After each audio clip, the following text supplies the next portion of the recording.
What's up, RotoViz?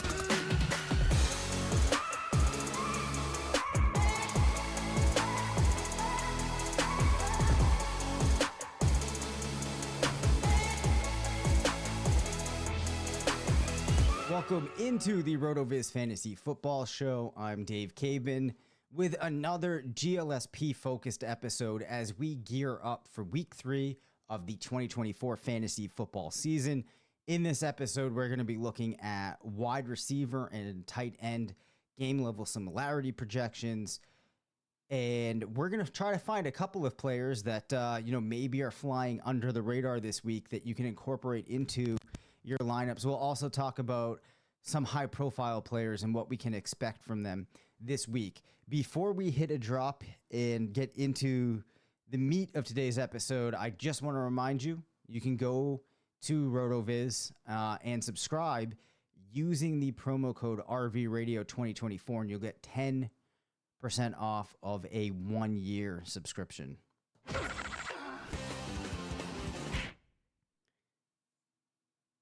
All right, so let's pop into the tools here. We're going to start off with the weekly GLSP.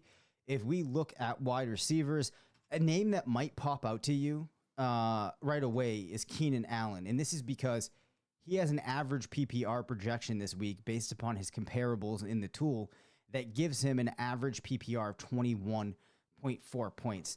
And this probably stands out because at this point in the year, we have not seen very much from Keenan Allen.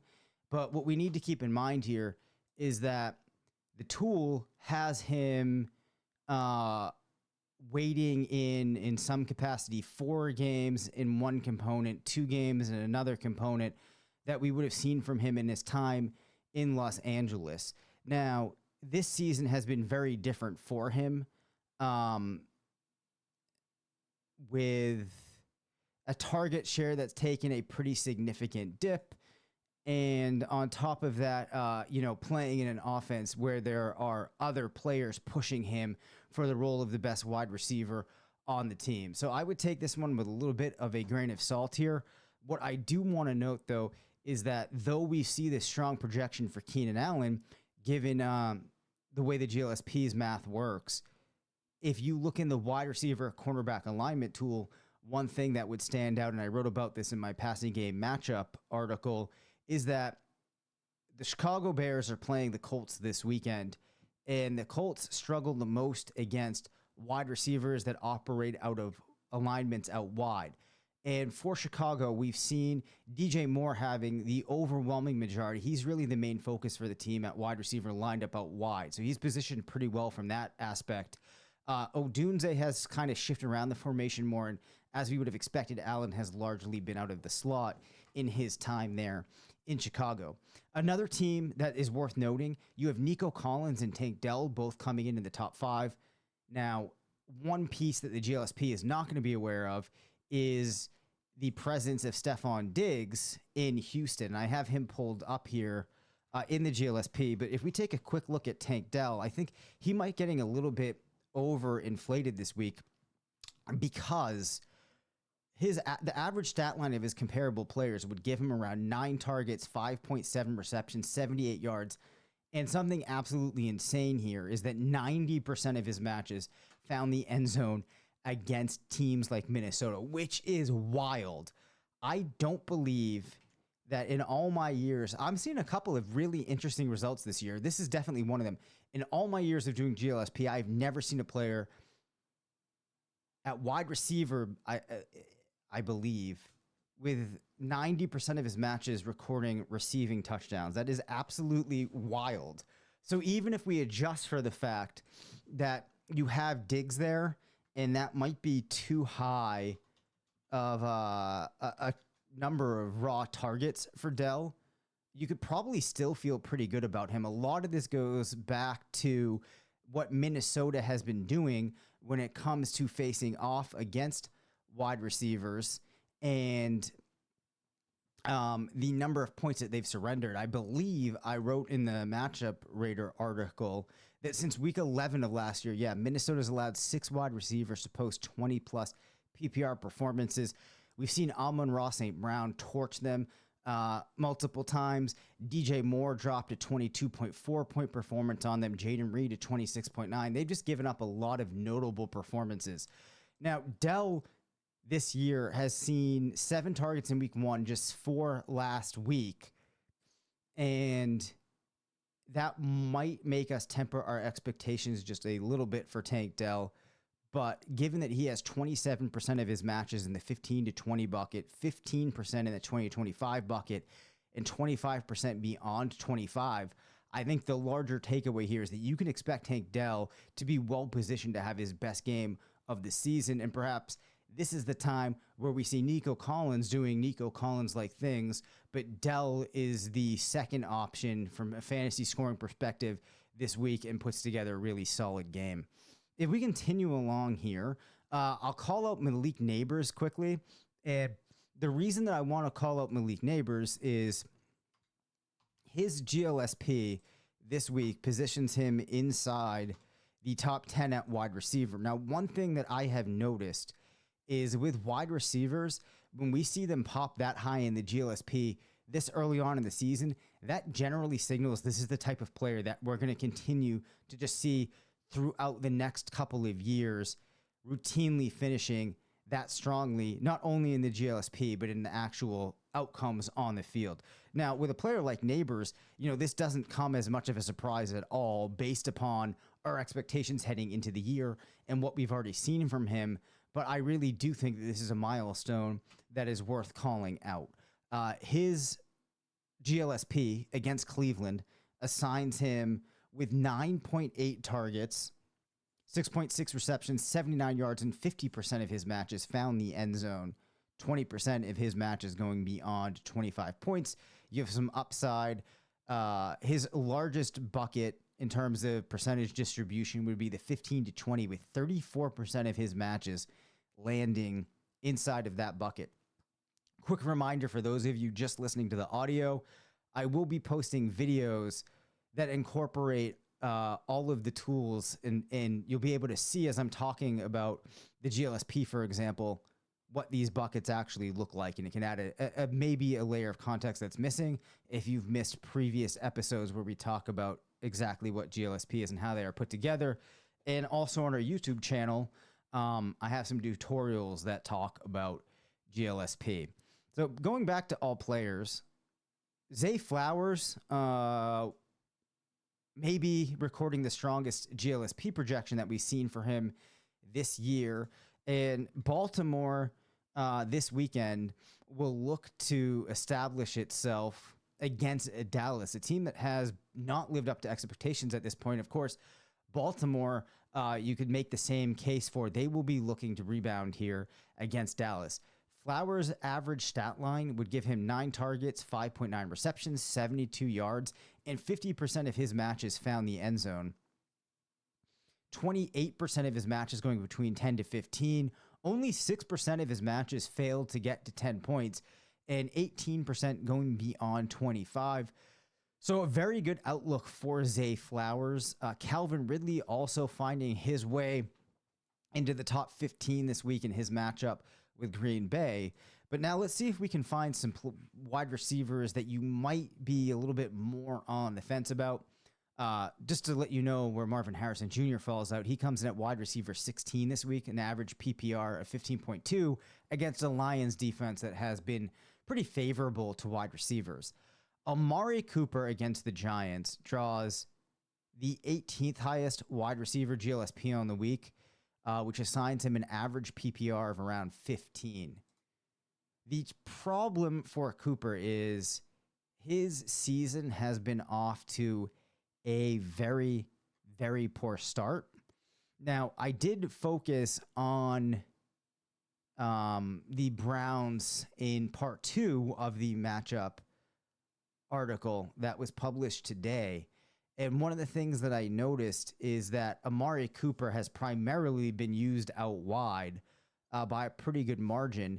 And this is pretty unfortunate for Cooper, as the Giants have been a more favorable matchup for wide receivers operating out of the slot.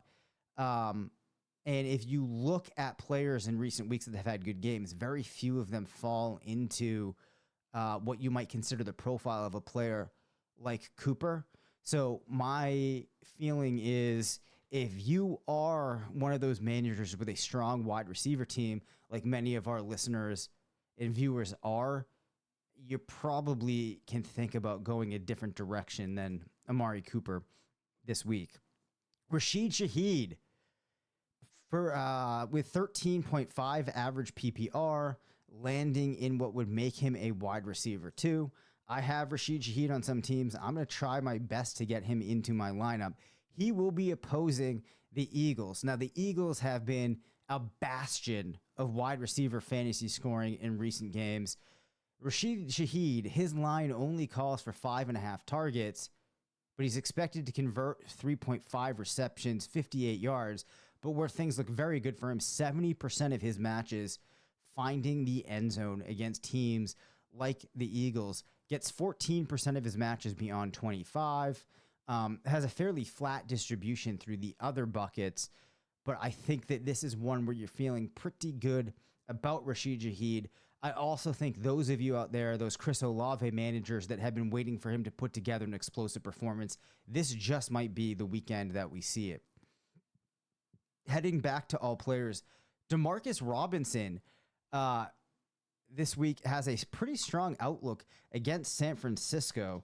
Now, this is kind of interesting because you've got to keep in mind that the tool only has a couple of games of data here where you're going to have Robinson seeing a significant target volume. As we know, in reality, you're going to have a Rams team that's going to be down at the wide receiver position. Now, in week 1, Demarcus Robinson saw 7 targets. Week 2, just 4. So his stat line in the GLSP is not overinflated. And if you actually drill into it, let me pull him up here quickly, you'll see that against the 49ers, the tool does assign him around 7.3 targets, 4.4 receptions, 59 yards, and 50% of his matches finding the end zone.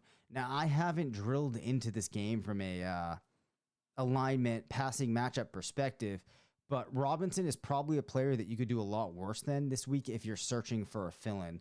I'm sure there's some listeners out there that recently got him off of the waiver wire in some leagues.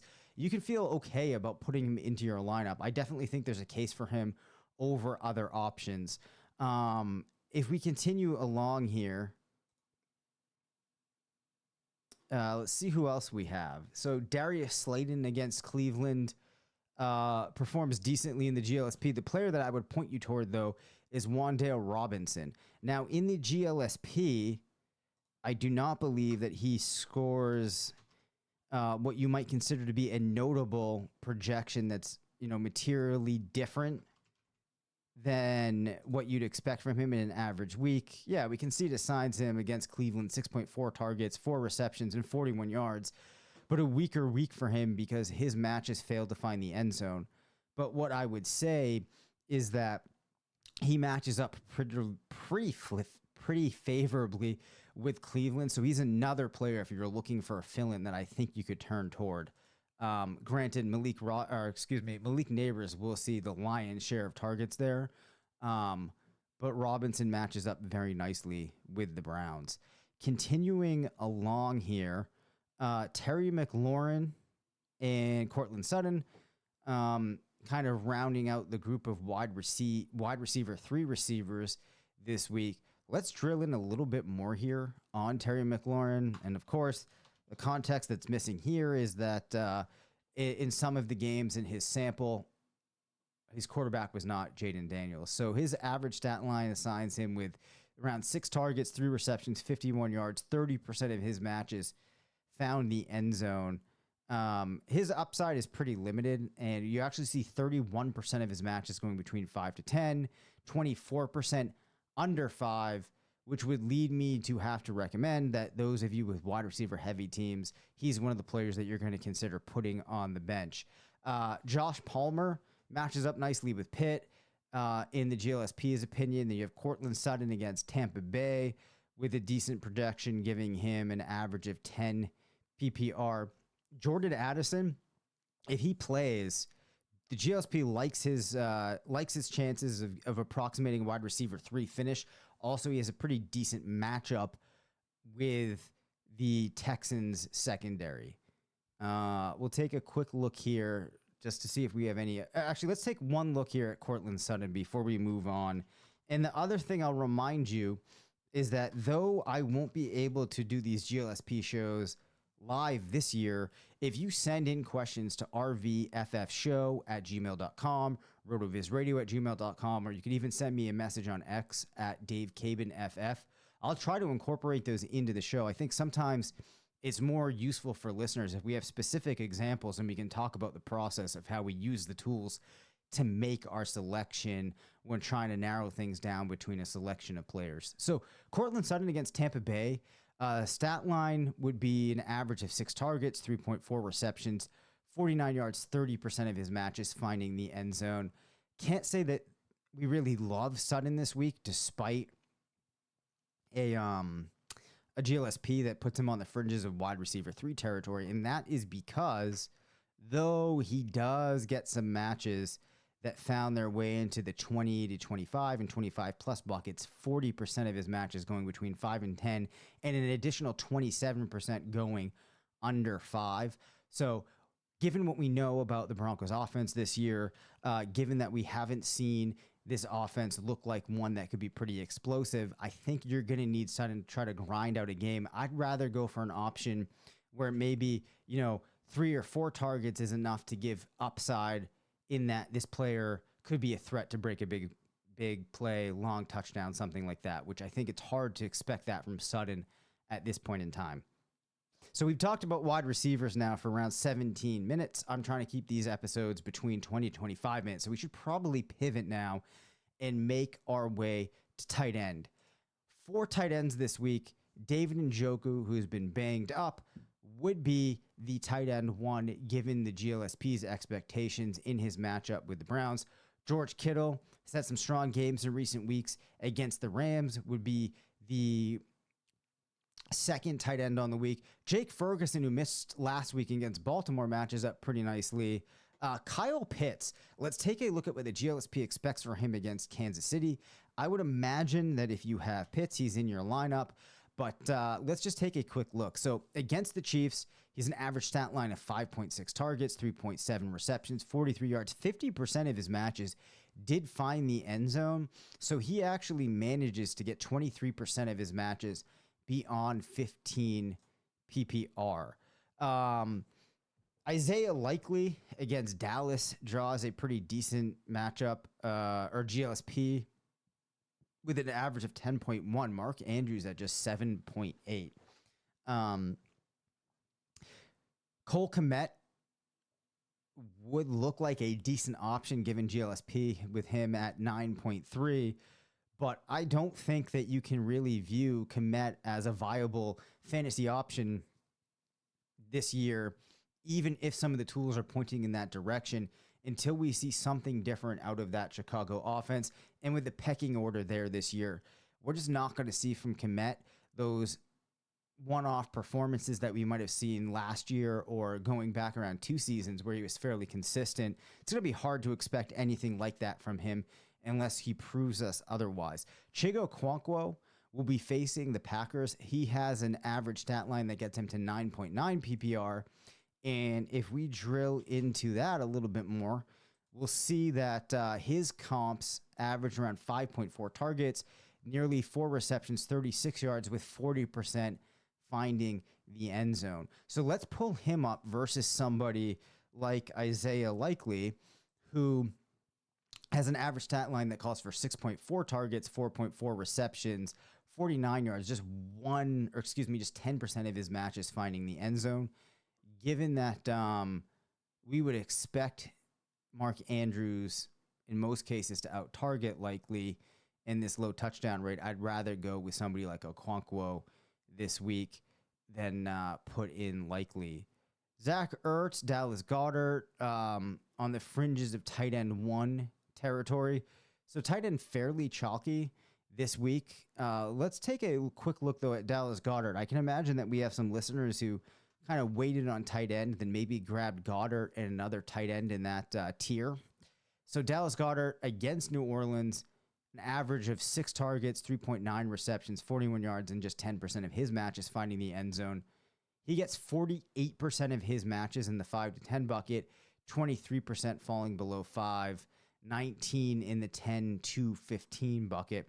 So if you're choosing between him and somebody like Juwan Johnson, maybe, I think that you're probably going with Dallas Goedert this week. Other players of note, Brock Bowers, it doesn't have that high, but I think we all know that Brock Bowers is somebody that should be locked into your lineups going forward. Pat Freiermuth, let's take a look at what Pat has done. Yes, I know him on a first-name basis. Let's see what he's done so far this year. So in 2 games this season against Detroit, he saw just 4 targets against Denver. The crazy thing, though, for Freiermuth at this point is he has converted all of his targets. They've just been there have been no touchdowns for him. And air yards, not too much notable there. But yards per reception, he had 6.8 in week 1, 9.8 in week 2. You're really just going to need Freiermuth to try to find the end zone, which is something that doesn't look like it's going to be happening too frequently in Pittsburgh. So not a good overall outlook for Freiermuth this week. Maybe you have another player on your bench that you can turn toward at tight end. Travis Kelce, man, I don't recall seeing him this low in probably since another week this season, but it's interesting what's happening to him. Let's take a look at I'm in the player stat explorer, and here's the interesting thing, right? You go back to week 2 of 2023, and then you look ahead to week 14 of 2023, and all of his games in that stretch, except for 2, were tight end 1 weeks. Since then, he's recorded 3 tight end 2 weeks and 2 tight end 1 weeks. And on his game log, right? Saw just 4 targets in week 1, just 3 targets in week 2, only converted 1 of those targets.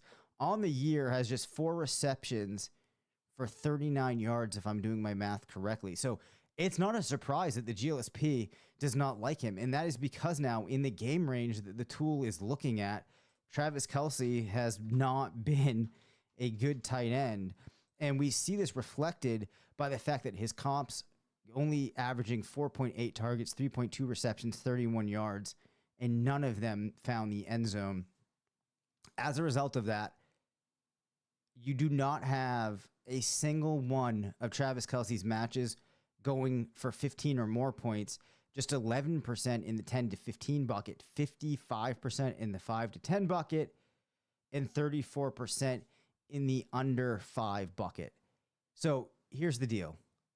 I'm assuming that most of you out there that have Travis Kelce, he is the better option at this point than the other tight end that you have available, because you're really at the point where it just is one of these guys going to get a touchdown.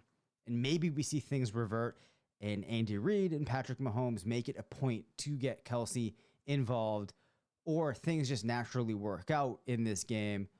But if you had maybe a dynasty team where you're stacked at flex spots and you have another tight end of consequence, you really aren't necessarily playing Travis Kelce this week. We might have reached that point. Odds are pretty good that he is just such an excellent tight end that he proves me wrong. But it is worth noting now that we've seen this really poor 6-game stretch. And one of the things that I and some other people that have worked at the site over the years have discovered is that 6 games is around where things start to stabilize, and a good barometer for looking forward a game or two is by looking back 6 games, normally somewhere in that 6 to 8 range. So this is not a good look for Travis Kelce. Just want to make sure that his managers are aware of where we stand on him now. that's all that I will have for this episode. Again, definitely shoot questions for shows of this format. I'm not exactly sure how many we'll be doing each week. I'd prefer to only do one GLSP focused episode, but if we were to get more questions coming in, we could focus, maybe 1.5, 2 episodes on start sit questions. So don't be shy about sending those in. As always, thanks for hanging out with me, and I wish you the best of luck in your matchups this weekend. Thank you for listening to the RotoViz Fantasy Football Show. Send us questions at rvffshow@gmail.com. Follow us on Twitter at Dave Caban FF and at CPatrickNFL. Leave us a voicemail at 978-615-9214 and make sure to rate, review, and subscribe.